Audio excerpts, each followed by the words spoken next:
Hello, dreamers! Kung napatanong ka kung saan napupunta ang sahod ko matapos mo mapanood ang teacher salary video ko, panoorin mo ito. I made a video about the bills, remittances, and the savings I make out of my salary.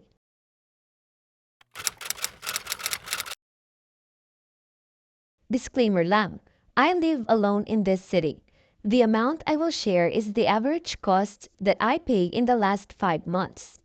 Every month, I get to receive a net salary of $3,440. Yun yung nasa last video ko, di ba? Ito na ang amount na pinagkakasya ko sa mga bills, remittances, and savings ko. Ang amount na ilalagay ko sa video na ito ay average at closest sa actual cost. Let's start with my apartment rent, $1,000.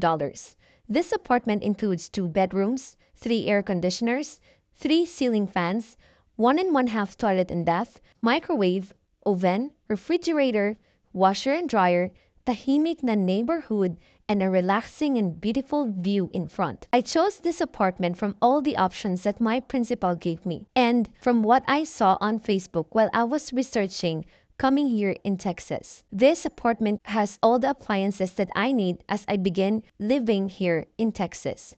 Electric bill, $60. That is on the average. At first, I keep on leaving the lights on kasi medyo nakakatakot pa. But after a month, I tried to switch off the lights pag matutulog na. Then I got $10 decrease sa bill. Last November 2024, nagsimula na lumamig dito. I did not have to use the aircon. Pero, nung super lamig naman, heater naman ang kinailangan ko. In this city, sabi nung sumundo sa akin sa airport, the temperature changes 20 times in a day. It means na kung malamig o di kaya ay uulan, hindi rin tatagal yan. In the same way, kapag naman mainit, hindi rin tatagal yan. Kaya for me, sakto lang talaga ang weather dito. It is something na nakasanayan ko bilang isang Pinay. Water bill, $30. Consistent yung water bill ko dito. At first, wala akong control sa paggamit ng tubig. What I mean with that ay kung ano talaga yung usual usage ko, yun din ang sinusunod ko. I wanted to know kung magkano yon. Hanggang sa nung lumabas ang water bill ko, okay lang pala. Hindi naman pala mahal. Let's go to my phone bill. $85. I already have an iPhone when I came here in the US. I wanted to trade it in pagkalabas ng iPhone 16, but it is network locked. So I chose to get another phone and a plan. It has an unlimited text, calls, and data in 5G, and I am using Verizon. I do not have an internet connection that I have to pay every month because the school gave me a hotspot. Kasing bilis na rin ang internet kung kukuha ako ng Wi-Fi plan. In that aspect, nakatipid ako.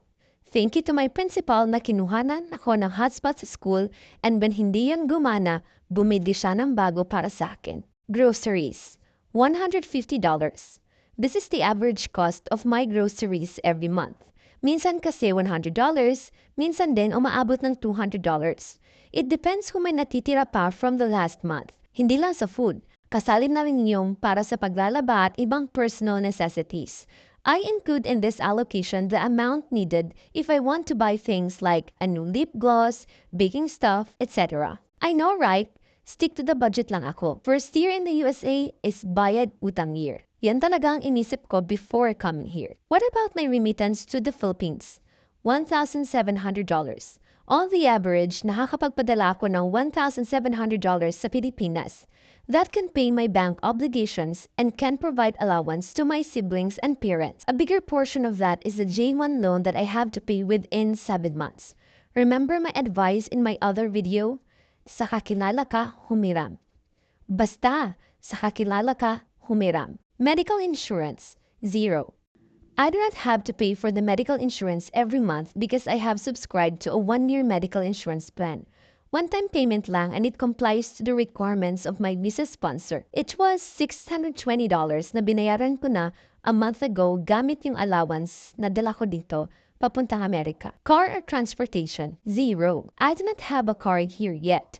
And luckily, I have a fellow teacher na nag-offer ng ihahatid at isusundo ako going to school at kung kailangan umalis for errands. She is one of those who welcomed me at the airport. She considers me as her daughter. I usually try to offer to gas up pero never pa siya pumayag.